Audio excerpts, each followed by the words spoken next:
আসসালামু আলাইকুম ভিউয়ার্স, কেমন আছেন সবাই? আশা করি ভালো আছেন। আমিও আল্লাহর রহমতে ভালো আছি। আজকে আমার আলোচনার বিষয় হচ্ছে মাল্টা। মাল্টা নিয়ে অনেকেই অনেক চটকদার বিজ্ঞাপন দিচ্ছেন, ইউটিউবে থাম্বনেল দিচ্ছেন খুব ভালোভাবেই।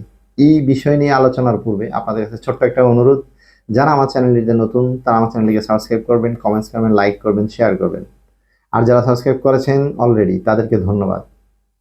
যাক, আলোচনার মূল বিষয়ে আসি। বর্তমানে আমরা ইউটিউবে খুব বেশি, আমাদের দেশের একটা নিয়ম আছে, আমরা বাংলাদেশের মানুষ যেটা ইউটিউবে খুব বেশি ভাইরাল হয়ে যায় যে হ্যাঁ মাল্টা ভিসা দিচ্ছে, মাল্টা ভিসা হয়ে যাচ্ছে। এক ভাইকে দেখলাম থাম্বনেলে লিখছে প্রচুর ভিসা হচ্ছে মাল্টায়। তো মাল্টা নিয়ে আমার একদম বাজে একটা অভিজ্ঞতা আছে 2018 সালে। 2018 সালে মাল্টায় আমি আমার এক খুব ভালো মানুষের সাথেই দেখা হয়েছে ঢাকায়। উনি প্রথম চালানে 17 জন লোককে মাল্টায় ইন্ডিয়ার জন্য এম্বাসি ফেস করানোর পরে ওটার মধ্যে আমার রিলেটিভ বা বন্ধু বান্ধবের মধ্যে 4-5 জন ছিল, আমাকে রিকোয়েস্ট করছিল, আমি দেই নাই। কিন্তু ওনার মাল্টার ভিসা, ওই 17 জনেই মাল্টার ভিসা পাইছে। পাওয়ার পর এই যে শুরু হলো ওনাকে প্যারা দেওয়ার, এই 17 জনে মিনিমাম 10 জন করে 170 জন ওনার কাছে পাসপোর্ট জমা দিয়ে দিতেছে 1 লাখ টাকা করে। ভাই আমাদের ভিসা, আমারে বলতেছে ভাই কেমন, আমিও বলতেছি না ওনার তো আগের বেসের ভিসা হয়ে গেছে, এখন হবে এই সেই, মানে এরকম অনেক কথা বলছে। বলার পর দেখেন কি তকদির, 18 সালে ওনার কাছে যখন ফাইল দিলাম, এরপর মানে অর্থাৎ 2 মাস আগে যাদের ভিসাগুলো হয়েছে, এর পরের টার্মে এবার আমরা ফাইল দিলাম, ইন্ডিয়ান ভিসা করলাম, সবকিছু রেডি, ইন্ডিয়াতে যাব, ডাবল এন্ট্রি ভিসা করলাম বা ট্যুরিস্ট ভিসা করছি কেউ কেউ। করার পর কি হলো, উনি 3 মাস 4 মাস 5 মাস পর আমাদেরকে বলতেছে ভাই আমি ইচ্ছা করলে আপনাদেরকে ইন্ডিয়াতে পাঠাইতে পারি, পাঠাই আপনারা যে 1 লাখ আমাকে অ্যাডভান্স দিচ্ছেন এটা আমি মেরে দিতে পারি, অথবা ওখানে যে থাকবেন খাইবেন ওখানে 1-2 লাখ টাকা খরচ হলে আপনাদের 3 লাখ টাকা আমি লস করতে পারি। কিন্তু আমার কেন জানি ভাই মনে হচ্ছে যে ব্রোকারের মাধ্যমে আমি কাজটা করতেছি, উনি ইউকেতে থাকে, উনি এবার আর কোনো স্লট বা এখনকার ভিসাগুলো করতে পারবে না। আমার কাছে মনে হয়েছে আমি আপনাদেরকে ইন্ডিয়া পাঠাবো না, আমাকে উনি বলছে কিন্তু আমি এটা করব না। তো দেখেন উনি হয়তো ভালো মানুষ ছিল, যার কারণে যারা আমরা 1 লাখ দিয়েছি কাউকে 80,000, আবার কাউকে 1 লাখও ফেরত দিয়ে দিছে উনি। মানে এটা হচ্ছে একটা অভিজ্ঞতার কথা বললাম। তো আমাদের বাংলাদেশে আমি বলি বা আমরা যারা দেখি যে অনেক সময় যখন শুনি এরকম অভিজ্ঞতা, আমার পর্তুগালের বিষয় আছে। আমরা এক দালালের কাছে দিয়েছিলাম, সে বলছে যে হ্যাঁ তারা সে বিষয় করছো, আমি দেখছি আমাদের কাজিন বা আমার ব্যবসায়িক পার্টনার বা আমাদের বন্ধু বান্ধবের মধ্যে অনেককেই সেই দীর্ঘ 4-5 বছর অবজারভেশন করছি তাকে। কিন্তু দেখেন তকদির বা কপাল বলতে একটা বিষয় থাকে, কি জানেন, ওনার কাছে যখন আমরা এবারে 5ই আগস্ট করে ফাইল দিয়েছি কি হলো, ওনারা এখন ডেটে উঠাইতে পারে না। অনেকের ভিসার মেয়াদ শেষ, অনেকে ইন্ডিয়াতে যাইয়া আটকা হইরা ডাবল এন্ট্রি ভিসার মেয়াদ শেষ হইয়া মানে গুরুতর অবস্থা, কেউ জেলও গেছে, মানে এরকম একটা অবস্থা। অর্থাৎ আমি এই সকল তথ্যগুলা বলার অর্থটা হচ্ছে আসলে আপনার রিজিকে থাকলে, মানে ক্রোয়েশিয়া এখন ভিসা হয় না, তো তারপরেও যদি ফাইল জমা দেন 2-1টা ভিসা হচ্ছে, ওদের মধ্যে আপনি একজন হয়ে যাবেন, এটা হচ্ছে বাস্তবতা। তো মাল্টার যে বিষয়টা, 100% এই মাল্টার বিষয় নিয়ে যদি কথা বলে থাকি, মাল্টা অনেক সুন্দর একটা দেশ। এটার সদর দপ্তর ইতালিতে অবস্থিত ছিল, এখন আছে কিনা সঠিক আমি জানি না, তবে সদর দপ্তর আগে এটা সকল কার্যক্রম, দাপ্তরিক কার্যক্রমগুলো ইতালিতে চলতো। ইতালির পাশেই এটা একটা পর্তুগালের মতোই পর্যটন এরিয়া। তো এটাতে বেশিরভাগই ইউরোপের বিভিন্ন দেশে, তো যেমন জার্মানি ভাষার বিকল্প নাই, পর্তুগিজ ভাষা বা অন্য ভাষা কিছু চলে, কিন্তু এটাতে মোটামুটি ইংলিশের প্রচলন অনেক বেশি এবং ভালো, ইংলিশেই বেশি টকিং করা যায়, যেহেতু বাংলাদেশের মানুষ যারা আছে ইউকের ভাষাভাষী ইংলিশগুলো ওখানে চলে।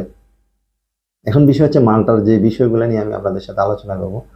মাল্টার বর্তমানে আমি যতটুকু জানি 13 থেকে 15 লাখ পর্যন্ত মাল্টার ভিসার জন্য নেয়, আবার কেউ 17-18 লাখও নিচ্ছে। হ্যাঁ মাল্টার ভিসা হচ্ছে, তবে মাল্টার ভিসা যে হচ্ছে আমি আপনাদেরকে বললাম যে রেশিও এত ভালো না, কিন্তু অনেকেই বলছে যে প্রচুর ভিসা হচ্ছে। এটা এই বিজ্ঞাপন দেখে আপনারা অনেক সময় চিন্তা করেন যে আরে এখন তাইলে পর্তুগাল বাদ মাল্টাতে যাই। পর্তুগাল বাদ দিতে পারেন, সেটা আলাদা বিষয়, কিন্তু মাল্টাতে গেলেই যে আপনার হয়ে যাবে সেটা তো না। ঠিক আছে। আর মাল্টার ক্ষেত্রে হ্যাঁ মাল্টায় কাজ আছে, মাল্টায় বিশেষ করে হোটেলের ক্লিনারের অথবা কনস্ট্রাকশন সাইডে মাল্টায় মোটামুটি কাজ ভালো আছে। তো মাল্টার জন্য আমি শুধু এতটুকু বলবো, যাদের মোটামুটি দীর্ঘ একটা ধৈর্য ধরার স্বভাব আছে বা এই এখন মিডিল ইস্টে যাইয়া টাকা পাঠাইতে হবে না পরিবারকে, ওই ইউরোপের জন্য ট্রাই করতেছেন, তবে মাল্টা যে ট্রাই করতে পারেন। কেননা পর্তুগালের চেয়েও মাল্টার এখন বর্তমানে ভিসার রেশিও ভালো, এবং মাল্টার জন্য মাল্টা যদি যেতে পারেন, যদি যাইতে পারেন, তাইলে পর্তুগালের চেয়ে ভালো সুযোগ সুবিধা মাল্টাতে পাবেন। এটা 100%। যেহেতু ট্যুরিজম এলাকা, ওখানে কাজ কামও ভালো আছে। পর্তুগালে তো কাজ কামও পাওয়া যায় না।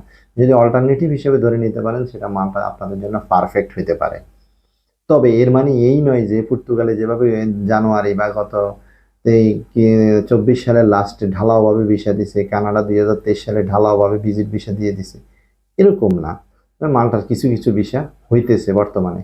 তো যারা মাল্টার জন্য যেতে চাচ্ছেন বা চিন্তা ভাবনা করছেন, তারা, আমি মনে করি এটা খুব ভালো মানের এজেন্সি হইলে বা যারা এই মালটা নিয়ে কাজ আগে করছে, এমন অভিজ্ঞতা থাকলে আপনার বা যাদের এমন অভিজ্ঞতা আছে, তাদের সাথে যোগাযোগ করবেন। আর বর্তমানে তো ইউরোপের নামে লাখ লাখ টাকা হাতিয়ে নিচ্ছে মানুষ। কাজ জানে না, কিছু না, সে নিবে আপনার থেকে 1 লাখ টাকা নিয়ে দিবে আরেক দালালের কাছে, ওই দালালে নিয়ে যাবে 50,000 টাকা, আরেক দালালে নিয়ে যাবে 25,000 টাকা। যেই মূল কাজ করে তারা বলতেছে ভাই আপনাকে তো টাকা দিব, সমস্যা নেই, কাজে অগ্রসর হন। কিন্তু মাঝখানে 2-3 দালালে 3-4 লাখ টাকা খেয়ে ফেলছে। আর এখন তো দেখি যে অনেকে ইউরোপে যে যায়, সে বড় দালাল হয়ে যায়, কারণ সে তার স্বাস্থ্য ভাই, জ্যাঠতো ভাই, মামতো ভাই, ফুফাতো ভাই, বন্ধু বান্ধব সবাইকে অফার করে, হ্যাঁ বিষয় দিব। তার মানে কি জানেন? আমার যে এর মানে এই না সবাই, অনেকেই কাজ করে না, আবার অনেকেই কাজ করে। এগুলো তথ্য আমি সংগ্রহ করেই কথা বলতেছি। তো কি করে, আমার এক ফ্রেন্ড আছে, আমি দেখছি যে মালটাতে সে থাকে, সে বলতেছে দোস্ত মালটার জন্য ফাইল নিবো এই সে, কিন্তু আমি ব্যক্তিগতভাবে আমি ওকে মানে এতটাই যে অদূরদর্শী সে ছিল যে ভালো করে ইংলিশে বলতে পারতো না। এখন 1 বছর হয় নাই সে মালটাতে যে ভিসা প্রসেসিং করবে, আমি তাকে বিশ্বাস করি নাই। এটা হচ্ছে বাস্তবতা। কারণ আমি অন্যজন থেকে টাকা নিব, সে আমার থেকে টাকাটা নিয়ে পরে ফোন ধরবে না, সে ওখানে বসে থাকবে, এটা আরেকটা সমস্যার সৃষ্টি হবে। তো মাল্টার বিষয়ে আমি যেই তথ্যগুলো আপনাদেরকে দেবো, মাল্টার জন্য ওয়ার্ক পারমিট বর্তমানে যেমন ইউরোপের সকল দেশে কিন্তু ওয়ার্ক পারমিট চালু নাই, কিন্তু মাল্টাতে ওয়ার্ক পারমিট আছে। খুব ভালো, কাজেরও খুব ভালো সুবিধা আছে, স্যালারিও ভালো পাবেন। তো মাল্টার ভিসার রেশিও যদিও কম হয়, তবে আমি মনে করি পর্তুগালের তুলনায় এখন মাল্টার রেশিও আরো ভালো।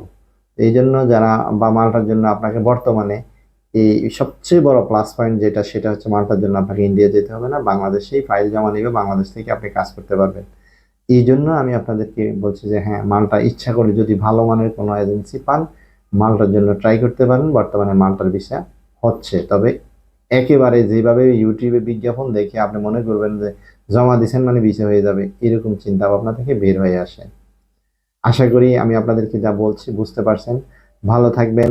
আল্লাহ হাফেজ। আসসালামু আলাইকুম।